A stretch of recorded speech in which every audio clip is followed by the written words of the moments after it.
بسم الله الرحمن الرحيم، وبه نستعين، والصلاة والسلام على أشرف المرسلين سيدنا محمد وعلى آله وأصحابه الأخيار وسلم تسليما كثيرا. ازيكم يا حبايبي؟ عاملين ايه؟ وحشتوني يا أحلى حبايب وأحلى إخوات وأحلى متابعين. يا ريت يا جماعة كل اللي يشوف الفيديوهات بتاعتي وقناتي يعمل لي شير كتير وسبسكرايب ويعمل لي مشاركة للفيديو علشان خاطر ريتش القناة يعلى والقناة بتاعتنا تطلع وتشوف النور حواديت من كل بيت مصري. طبعا عندنا هنا على وتيرة الفنانين وفاة الفنانة سمية الألفي رحمة الله عليها، وكان قبلها بكام يوم وفاة الفنانة اللي طلعت في فيلم واحد ما فيش غيره، نيفين مندور، رحمة الله عليهم وعلى المسلمين أجمعين. طبعا النهاردة من ضمن البشرة الحلوة والأخبار الحلوة ان رئيس لجنة الإسكان بعد توجيهات وتعليمات من الرئيس السيسي بخصوص قانون الإيجار القديم، ان شاء الله هيتم تعديل قانون الإيجار القديم وعرضه تاني على البرلمان القادم بأمر الله، وده في أول يناير، لأن أول دور الانعقاد للبرلمان الجديد هتبقى في أول يناير، في شهر يناير. طبعا لما ربنا ييسر الحال ويتعرض قانون تاني الإيجار القديم ونشوف ملابساته ونشوف الأخطاء اللي حصلت فيه ويشوف الطبخ اللي الحكومة طبخته ولجان الحصر والأذى اللي أذوه نفسيا ومعنويا للناس، فإن شاء الله يكون في جديد ويكون في حسم جذري لموضوع الإيجار القديم والأجرة والإيجارات اللي طلعت فجأة من 100 جنيه و120 و50 و10 جنيه لآلافات الجنيهات. فدي كانت بشرة حلوة ان شاء الله هيتم عرض القانون 164 لسنة 2025 على البرلمان القادم لتعديله كليا او تعديل بعض المواد اللي اذت الناس فعلا وخلت الشعب المصري مش حاسس بامان ومش مستقر نفسيا مع غلاء الاسعار، مع كثرة الامراض، مع عدم وجود العلاج، مع يعني حاجات كتير قوي شغلتنا. وجه قانون الايجار القديم كمل علينا، وبدل ما احنا بنطلع لقدام خطوة لا بنرجع 20 خطوة لورا. الدول كلها يا جماعة حوالينا بتتقدم وبتطلع لقدام والشعب المصري بيتداس تحت الرجلين. فان شاء الله احنا لما ربنا يسهل نبقى نشكر الرئيس السيسي ونشوف حكومته دي هتكمل معانا ولا ربنا يتولاهم ويشوفوا ناس غيرهم يحكمونا. عندنا هنا يا جماعة برضو الترند اللي طالع امبارح واول امبارح ولا امبارح تقريبا، قصة الام اللي عرضت عيالها للبيع. انا اولا لا مع ولا ضد، وانا مش معاها، لاني على هذا الاساس فيه كتير زيك مطلقات ويعولوا. مش معنى ان انا مطلقة ويعول اطلع احط عيالي كده على السوشيال ميديا واعرض عيالي للبيع واقول ان انا اللي ما بيخلفش واللي عاوز عيال واللي كاني واللي ماني واللي انت جوزك طلقك وسابك وسافر، انت كتر خيرك اب وام بتاكلي وتشربي وتعلمي وتلبسي وكل حاجه، بس ده مش معنى ان انا قلبي يقسى على اولادي وارجع ابيعهم او اعرضهم للبيع. كيف؟ طبعا زي ما قلت لكم انا لا مع ولا ضد، انت ست يا ست الكل، انت اب وام في نفس الوقت، كان الله في عونك، بس مش لدرجة ان انا اطلع اعرض ولادي واعرض نفسيتهم اني انا كأم في اي وقت ممكن اتنازل عن ضنايا، عن حتة من قلبي، عن تعب سنيني. بقى يعني ده ترند ده ولا ايه موضوع الترندات اليومين دول؟ زي برضو الراجل العجوز وفتاة المترو، زي البنت بتاعت كيس الشيبسي. يعني حضرتك عايزه طالعه تعملي شو اعلامي ولا ايه النظام يعني؟ بس احنا مش فاهمين. كلنا ظروفنا صعبه، كلنا كل البيوت اقسم بالله العظيم 3. انا بدون حلفان، انا كان معايا ابني الله توفاه الله كان مريض خد اللي ورايا واللي قدامي، اقسم بالله العظيم انا وجوزي خد اللي ورانا واللي قدامنا. انا معايا بنتين ربنا يكرمهم ويقدرني على جهازهم وعلى عيشتنا. اقسم بالله العظيم احنا عايشين بالدين، والله العظيم والله العظيم عايشين بالدين. انا بستلف وارجع اسد، استلف وارجع اسد. معنى كده ان انا اعرض عيالي مثلا للبيع، اعرض بناتي دول للبيع. اما انت اي نعم الدنيا جت عليكي والدنيا مضايقاكي وظروفك صعبه، مش عارفه تصرفي عليهم. انت ما حطيتيش في نفسيه الولاد دول ان في يوم من الايام بنتك او ابنك، ما شاء الله معاكي ولدين ومعاكي بنتين زي القمر ربنا يخليهم لك، ان هيجوا في يوم من الايام وممكن يقولوا لك يعني هتفتقدي برهم، لان يعني انت عرضتيهم للبيع عشان مش عارفه تاكليهم، وده غصب عنك، وده اللي الدوله عاملاه فينا حاليا. احنا مبقيناش عارفين نعيش، بس مش لدرجه ان انا اعرض ولادي للبيع. معلش سامحيني، يعني حضرتك غلطانه.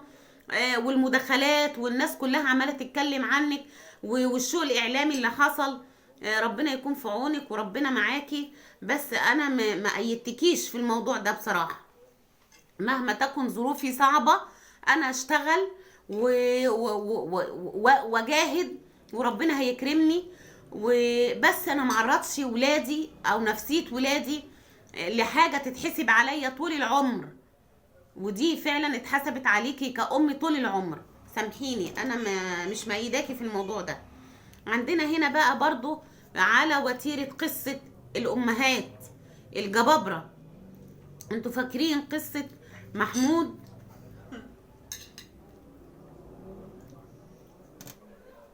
زي ما قلتلكوا على وتيرة الأمهات الجبابرة. انتوا فاكرين يا جماعة طفل محمود؟ كان فيه طفل من الأطفال أبوه وأمه منفصلين، فهو راح لأمه عشان كان عاوز يعيش معاها من جبروت يعني مرات أبوه. فراحت أمه قفلت في وشه الباب وقالت له روح عند أبوك. فيه عندنا برضو طفل تاني اسمه رجائي، من ضمن برضو جبروت الأمهات. برضو الأب والأم منفصلين، الولد راح لها برضو طردته وقالت له روح عيش مع والدك، انا ما عنديش مكان وما عنديش اصرف عليك والكلام ده. فيه بقى جديد بتاعنا النهارده ادم ده باين من القصه والحوارات والكلام ان الاب والام مرتاحين ماديا.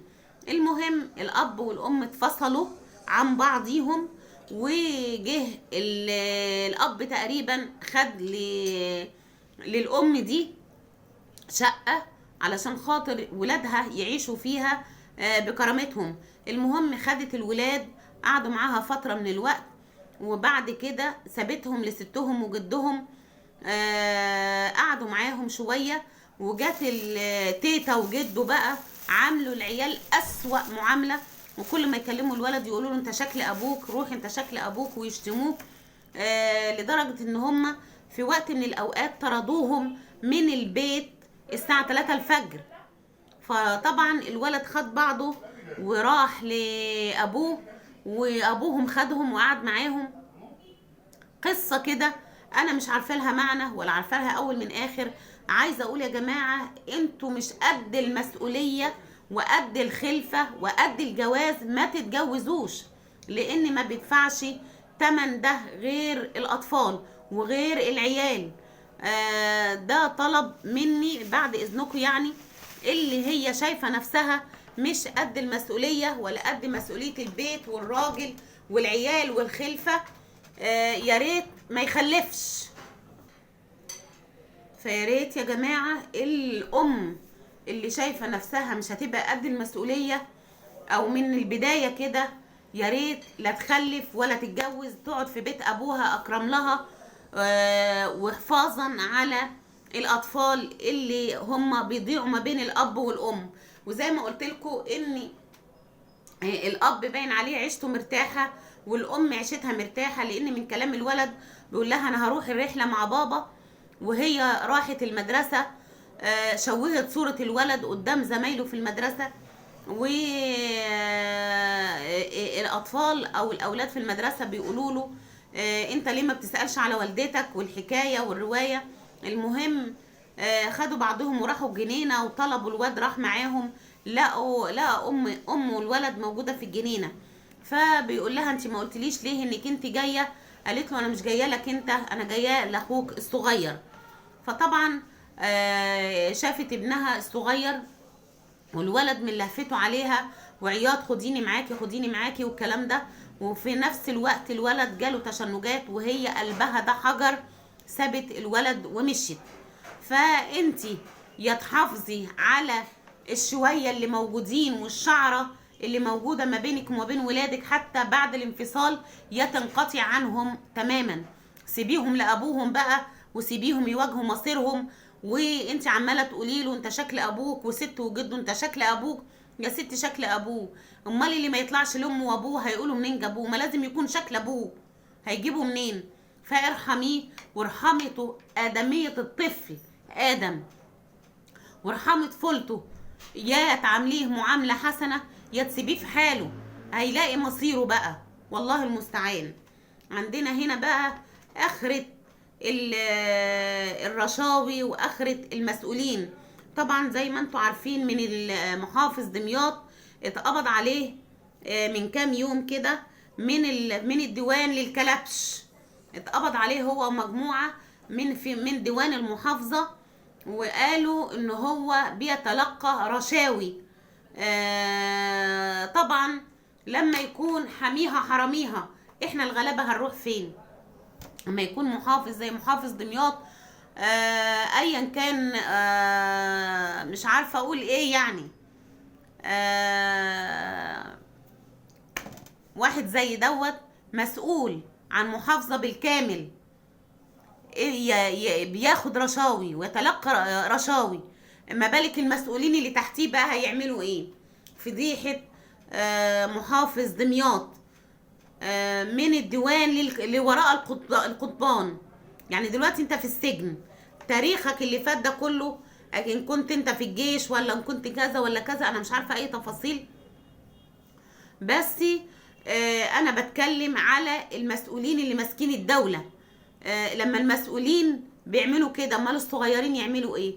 احنا مشكلتنا يا جماعه، مشكله الشعب المصري دوت، ان احنا شعب بناكل في بعضه، شعب بنعض في بعض، شعب بنتذاكى على بعض، بننتهز الفرص على بعض، بنستغل بعض، احنا شعب وحش. عشان كده ربنا سبحانه وتعالى مولى علينا من لا يصلح، لان ده اللي احنا فيه ده من غضب ربنا علينا، ظلم الحكام وغلاء المؤن وكثرة الامراض، ده الزمن اللي تحدث عنه النبي عليه افضل الصلاة والسلام. ليه بقى لايه؟ من تصرفاتنا ومن اعمالنا السيئة. ان الله لا يغير ما بقوم حتى يغيروا ما بانفسهم.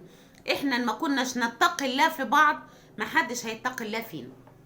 ربنا سبحانه وتعالى مش هيتقي نفسه فينا، لان ربنا سبحانه وتعالى رحيم بعباده، لكن تراحموا ترحموا، ده يعني ترحموا، اللي بيرحم ربنا بيرحمه، واللي بيحس باوجاع الناس ربنا بيخفف عنه اوجاع كتير.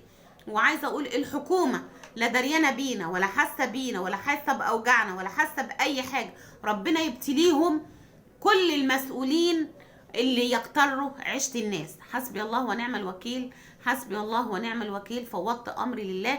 ده كان الفيديو بتاعنا النهارده.